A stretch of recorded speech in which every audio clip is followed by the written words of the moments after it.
ఎట్లా ఒక నలుగురు కూర్చుంటే ధ్యానంలో కూర్చుంటే మనం మౌనంగా ఉందాం రా అన్నాడు. సరే అందరూ నలుగురు కూర్చున్నారు.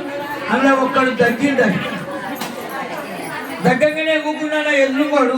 అరే దగ్గుతో కూడా పోయినట్టేనా వాడు వాళ్ళు కూడా గడ్డమైంది. పక్కకున్నాడు ఏమన్నాడు, అదే ఇట్లా ఎప్పుడు కూడా పోయినట్టేనా వీడన్నాడు. మొదలేమో తగ్గిండు, ఇట్లా ఎప్పుడు కూడా తప్పాలని వీడన్నాడు.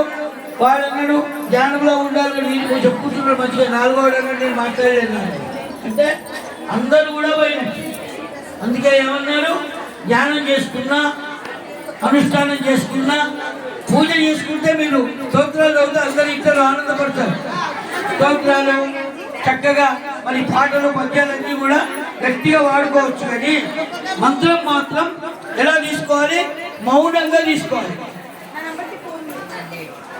మళ్ళీ అన్నిటికంటే సులభమైన మంత్రం ఏంది, ఓంకారం. ఈ ప్రపంచం వచ్చింది ఎక్కడికి, ఓంకారంలోకి వచ్చింది.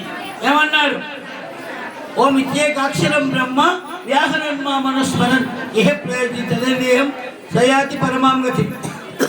ఇప్పుడు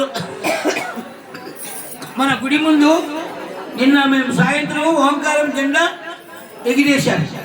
అంటే ఈ ప్రపంచంలో ఎన్ని జంతువులు ఉన్నాయో అన్ని జంతువుల పాదాలు ఏనుగు పాదంలో ఇమిడిపోతాయి. మీరు అబ్జర్వ్ చేయండి, ఏనుగు పాదం కంటే పెద్ద పాదం ఉండదమ్మా.